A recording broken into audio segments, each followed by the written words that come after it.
gente quer participar. A gente chamou e vocês vieram. Obrigada. Não desistir da política. Eu sei que é tentadora às vezes, é desanimador às vezes, mas a política é feita por nós. Então, estamos aqui. Então, muito obrigada por todos vocês que vieram, por todos que estão assistindo. E vamos começar. Que ninguém sai daqui preso. Seguinte, gente, eu escrevi tudo que eu tenho para falar. Primeiro, que eu não queria perder a oportunidade de falar exatamente tudo que eu acho que precisava ser dito. Segundo, porque eu dosei bem as palavras, né? Não vou correr o risco de ser emocionada aqui. Eu vou começar agradecendo Gustavo Gaia, presidente Gustavo Gaia, que eu tenho muito orgulho de chamar de presidente Gustavo Gaia dessa comissão. Parabéns por tudo que você tem feito.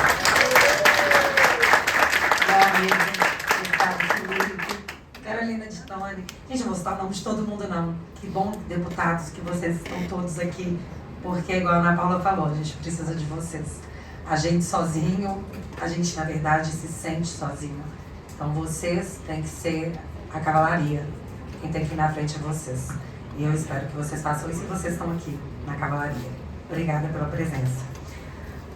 Eu vou começar essa manifestação dizendo que eu tô com medo. E não é brincadeira, não. Eu sei, realmente, eu estou com medo de falar qualquer coisa. Sim, Alexandre de Moraes, eu tenho medo de você. Você conseguiu. Isso é assustador. E eu nem tô brincando. Queria estar brincando, mas eu não tô. Porque o risco de você ser penalizado pelo que você diz e ser interpretado de uma forma diferente do que você realmente quis dizer é real. As pessoas caem em inquéritos, as pessoas são processadas, as pessoas são presas. Então eu tô com medo. Mas se a gente fosse depender de pessoas com medo, o Brasil ainda seria colônia. Então o mínimo que a gente pode ter aqui é coragem. Vamos lá então. Por favor, slide 1. Eu quero fazer aqui uma cronologia da censura, porque não começou ontem. É muito importante que todos nós saibamos exatamente como aconteceu, por que aconteceu e quem está pagando por isso.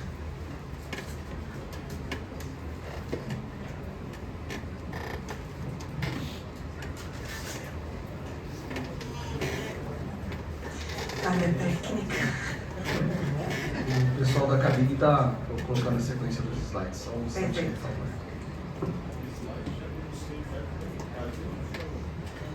Vamos lá, gente. Quando a gente fala de censura, a gente tem que deixar claro aqui para todo mundo que a primeira vítima da censura no Brasil foi a imprensa. A primeira vítima foi a imprensa com essa matéria. O amigo do meu pai, da revista Cruzoé, do dia 11 de abril de 2019, onde a Cruzoé contava que teve acesso a um documento da Operação Lava Jato, onde o Marcelo Odebrecht revelava o codinome usado para se referir ao ministro Dias Toffoli na empreiteira, que era o amigo do meu pai, porque o amigo do meu pai era o Lula. Essa matéria foi censurada. Pode ver, por favor. No dia 15 de abril, o G1 já noticiava, e eu estou colocando matérias da grande mídia, que eu sei que tem gente de esquerda aqui, para não falar que eu estou falando fazendo fake news, é importante provar os fatos, porque as pessoas negam os fatos. No dia 15 de abril, o G1 noticiava que o STF estava censurando sites e estava mandando retirar matérias que ligavam Toffoli ao Odebrecht. E ainda conta que o ministro Alexandre de Moraes, relator do inquérito, além de censurar a matéria, estipulou uma multa de R$100 mil e determinou que a Polícia Federal ouvissem os responsáveis pelo antagonista e pela Cruzoé. Isso não começou ano passado. E assim, eu ainda nos dias de hoje, eu não entendo qual foi o crime cometido pela Cruzoé, tanto que a matéria foi descensurada, ela voltou para o ar porque de fato aquela informação era verdadeira. E é isso que a mídia tem que fazer. A mídia, ela tem que questionar, ela tem que investigar, porque do momento que a mídia para de fazer isso, ela vira publicidade. E não é para isso que a mídia tem imunidade. Ela tem imunidade para questionar e investigar, porque a mídia tem um poder absurdo. E todos nós sabemos disso. Eu mencionei isso para vocês porque para mim ele foi o marco zero. Foi ali que a censura começou. E esse inquérito é usado para censurar, que foi usado para censurar a Cruzoé, foi o inquérito das fake news que está no ar aí há mais de 4 anos. E dentro desse inquérito está o que no Brasil nós chamamos de pessoas de direita, conservadores, mas que agora até jornalistas chamam de fascistas, onde o conteúdo não é divulgado sequer para quem é investigado.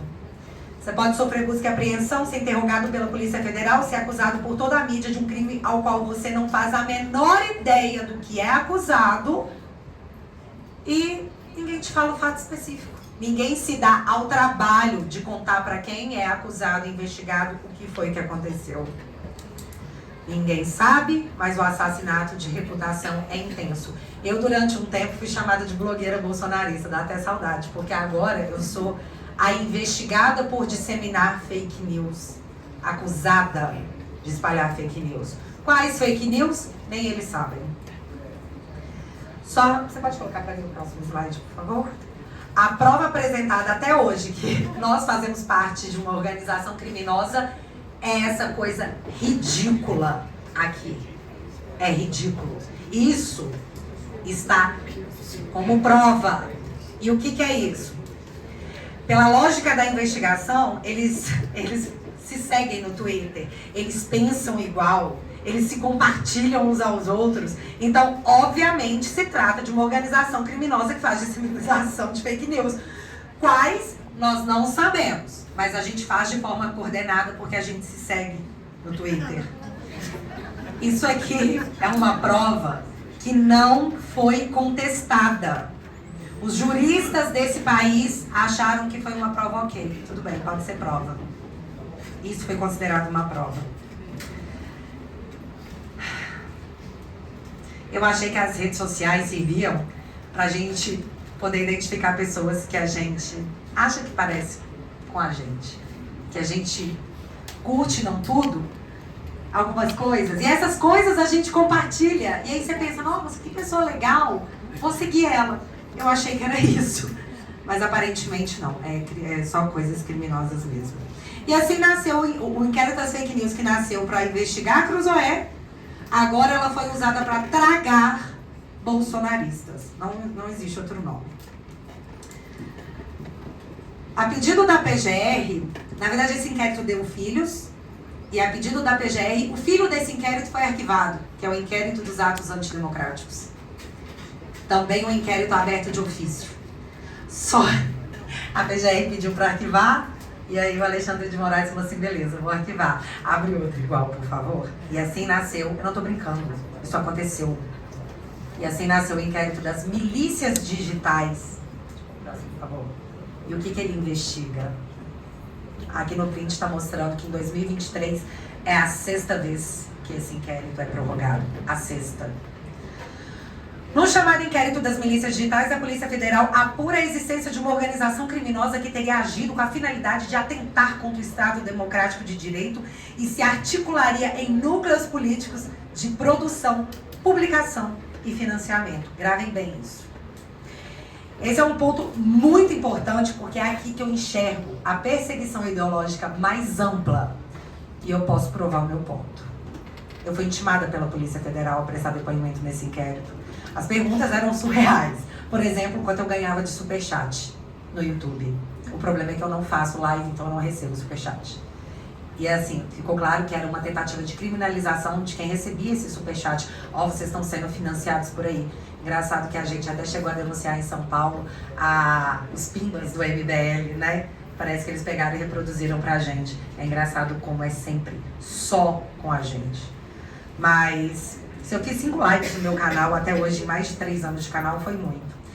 Eu nunca recebi dinheiro de ninguém. Eu nunca recebi pauta de ninguém. Isso tem que ficar claro.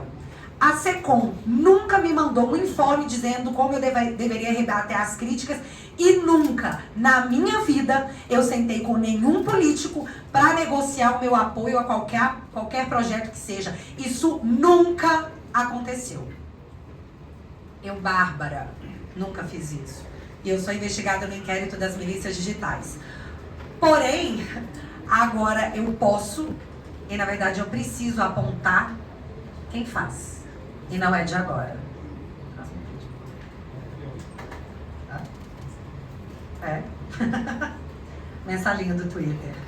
Em 2018 estourava o que toda a mídia chamou de mensalinho do Twitter. Em 2018, galera. Onde empresas de um deputado do PT contratou influenciadores digitais para postarem conteúdos favoráveis a candidatos do partido. Como Gleisi Hoffmann, que hoje é presidente do PT. Como Luiz Marinho, que hoje é ministro do Trabalho. Como Wellington Dias, que hoje é ministro de Desenvolvimento. Isso aconteceu. Você sabe quantos inquéritos foram abertos pelo STF para investigar essas pessoas? Nenhum.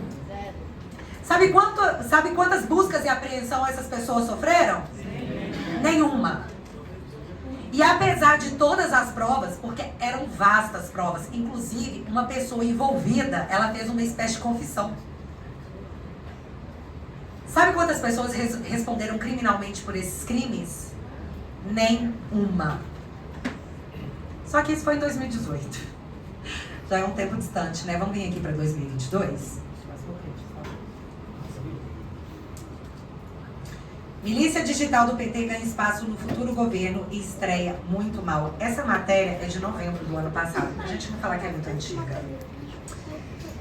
Levando em consideração que uma matéria da Folha de São Paulo foi utilizada para comprovar, mesmo sem apresentar uma única prova, disparos em massa que teoricamente mudaram o rumo das eleições e criaram um problema imenso para o governo Jair Bolsonaro durante todo o mandato, mas foi apresentada como prova, eu acho que a gente tem que dar o crédito aqui para uma matéria da Veja. Porque, diferente do que eles fazem com a gente, aqui tem prova. E aqui, deixa eu ver aqui, desculpa, gente.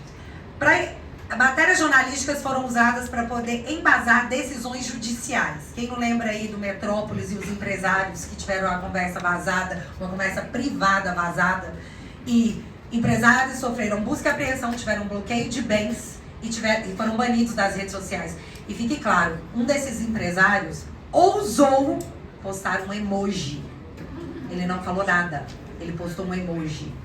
A justiça desse país considerou como prova, pegou esse material e promoveu esse avanço inacreditável em cima de empresários, onde tudo não passava de uma conversa privada de WhatsApp. Pois bem, aqui a matéria nos mostra de maneira objetiva alguns exemplos de como age a milícia digital do PT sem nenhum tipo de obstáculo jurídico. Próximo print, por favor. Esse é o deputado Janones. Aqui ele está contando que a SECOM enfiou 13 milhões de reais, período eleitoral, tá, galera? Enfiou 13 milhões de reais o dinheiro do povo na Paraná Pesquisas. Essa notícia é falsa. A própria matéria coloca embaixo, irresponsável. A denúncia é infundada de que o Planalto gastou 13 milhões com o Instituto que trabalha para o PL. Isso foi em período eleitoral. Nada foi feito. Judicialmente, nada foi feito. Tanto que não para, né? Tá aí até hoje. Mas eu preciso abrir aspas para a matéria, porque eu não tenho coragem de colocar em palavras minhas. Porque eu posso ser acusada de fake news. Então eu vou colocar nas palavras da Veja. A milícia digital petista atuou desde o início com método e organização. Muitas das fake news varreram as redes sociais com ataques ao candidato do PL, foram produzidas por uma equipe de jovens militantes sob a coordenação de Janones. A matéria-prima, além dos acontecimentos políticos do dia a dia, foi colhida em fóruns na chamada Dark Web, ambiente da internet onde é possível comprar e vender informações sigilosas e discutir assuntos, inclusive ilegais, sem deixar rastros. O passo seguinte da estratégia era mais simples. As estações eram transmitidas a grupos de transmissão, do qual faziam parte jornalistas acomodados ao PT, políticos famosos e influenciadores digitais, como Felipe Neto e Nath Finanças. Próximo print, por favor. Aqui, essa mocinha, eu vou abrir aspas de novo para o que ela fez. Era tudo encenação. A falsa eleitora de Jair Bolsonaro é, na verdade, a streamer Marina Mamed, de 32 anos, uma das parceiras de Janones na empreiteira eleitoral. Ela criou um perfil falso nas redes sociais para se apresentar como apoiadora do ex-capitão. Fecha aspas. E o que nós temos aqui? Eu preciso deixar isso bem claro. Organização, produção, disparo em massa, criação de perfis falsos, disseminação de fake news em pleno período eleitoral. Mas isso não é tudo que eles nos acusam de fazer? Só que isso foi uma denúncia da Veja. E eu não vi ainda a Veja ser usada para embasar nenhum tipo de medida judicial. Mas a Folha já.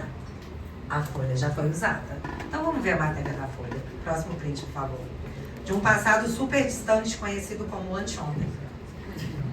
Grupo de influenciadores pró-Lula repete tática bolsonarista nas redes.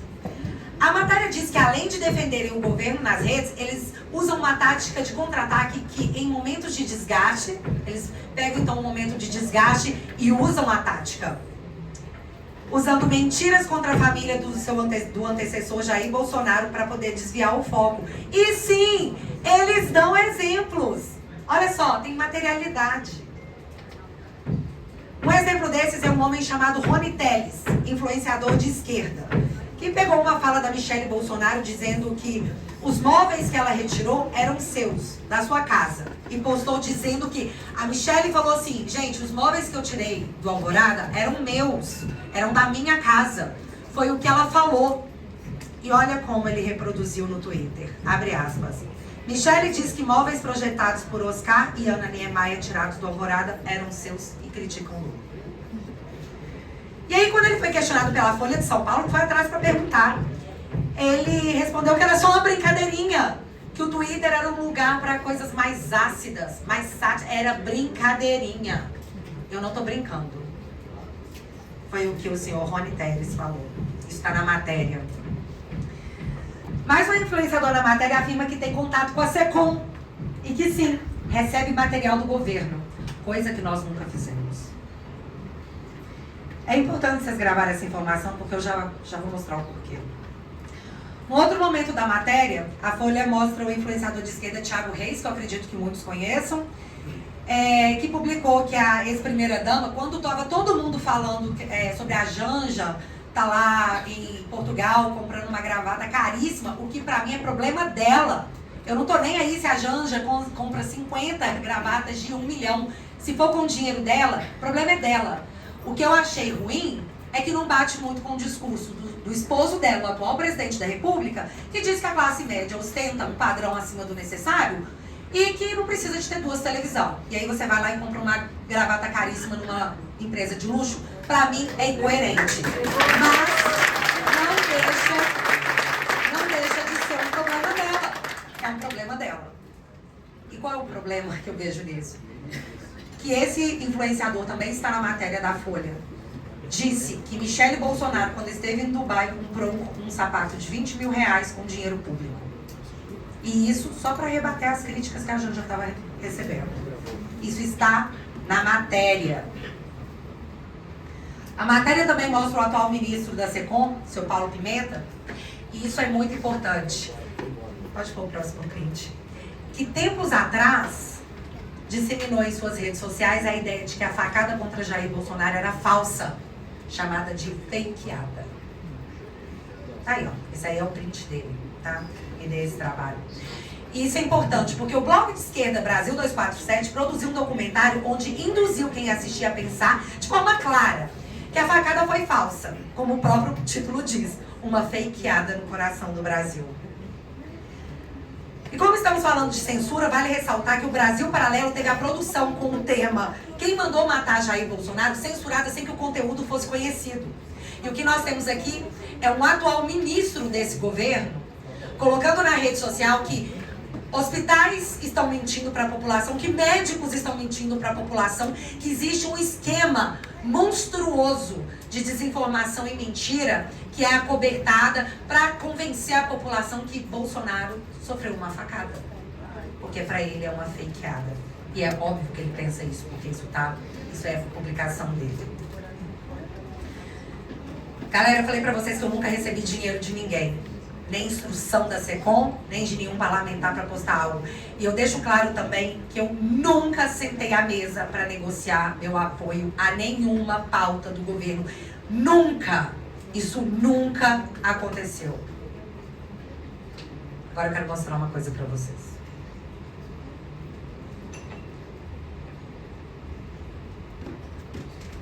presta atenção, por favor, porque é muito importante. Esse áudio que eu vou mostrar aqui é de um dos maiores influenciadores da esquerda, o senhor Thiago dos Reis. Ele não foi vazado não, tá? Ninguém filmou ele escondido. Foi um desabafo que ele mesmo fez no YouTube. Obrigada, seu Thiago.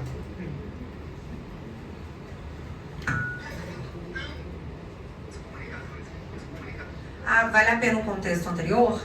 Ele era contra a PL da censura. Ele era contra. E aqui ele explica o porquê que ele é contra. Ele e um grupo de apoiadores de esquerda, todos eles contra, mas eles mudaram de ideia. Defendendo tanto esse artigo que dá dinheiro pra Globo, eles estão defendendo porque eles acreditam que eles vão ganhar um pouquinho. Eu sou contra. Eu tenho o direito de falar, olha, eu prefiro não ganhar mais e não dar milhões pra grande imprensa, que é parte do problema, e tirar essa parte aí, aprovar a parte que é pra salvar as criancinhas, pra combater fake news, pra acabar com os nazistas, do que eu ganhar um pouco a mais, muito a mais pros outros. Não quero. Alguns são a favor, eles estão defendendo aí o ganha-pão deles, mas eles serem a favor e arrebentar que eu sou mercenário, é um negócio assim, eu falei literalmente que eu não quero mais, se for pra dar mais pros outros. Tem gente que aceita, se o fulano aceita ganhar 10, 20% a mais, 30% a mais, e dar não sei quantos milhões aí para todos os veículos de grande mídia, é a opção deles. Ele estava se explicando após uma reunião com Gleisi Hoffmann e a SECOM. Esses influenciadores de esquerda se juntaram com Gleisi Hoffmann, presidente do PT, e com a SECOM, onde nessa reunião o senhor Thiago deixa claro que foi passado para esses influenciadores que eles seriam, de certa forma, blindados, seriam incluídos no fundão, e que eles iam receber 10, 20, 30% a mais. Então, eles poderiam ficar tranquilos. Eu nunca me sentei à mesa para negociar o meu apoio, mas essas pessoas, após essa reunião com a presidente do PT, após essa reunião com a SECOM, mudaram de ideia e passaram a aprovar o projeto. O problema deles foi resolvido. Esse vídeo está público no canal dessa pessoa. Vocês podem ir lá e conferir. Agora eu pergunto para vocês. Se sou eu falando isso, se tem uma gravação minha falando isso, que após conversar com Felipe Barros, com Gustavo Gaia, com Bolsonaro, com Eduardo Bolsonaro, com Marcon, com qualquer um, que, eu conversei com os deputados, eles falaram que eu vou ganhar até 30% a mais, então agora eu sou a favor. O que vocês acham que ia acontecer? Isso é muito sério. Isso é muito sério, gente. Só que com essas pessoas, sabe o que acontece? Nada. Nada. E eis um ponto importante dessa pequena explanação de fatos, porque se os dois lados, supostamente, aqui vamos falar aqui, vamos tentar ser igualitários. Se os dois lados supostamente cometem o mesmo crime e a justiça só persegue um, das duas uma. Ou não tem crime, ou se trata de uma perseguição ideológica onde não é o que se fala, mas quem fala. E aqui isso vai ficar muito claro, porque atualmente o Bolsonaro e seus apoiadores são acusados de tentarem um golpe de Estado através do artigo 142, queria gerar uma intervenção militar, que ele não queria sair do poder. É o que todos dizem. Isso é segundo todo mundo. E segundo todo mundo, é crime. Próximo print, por favor.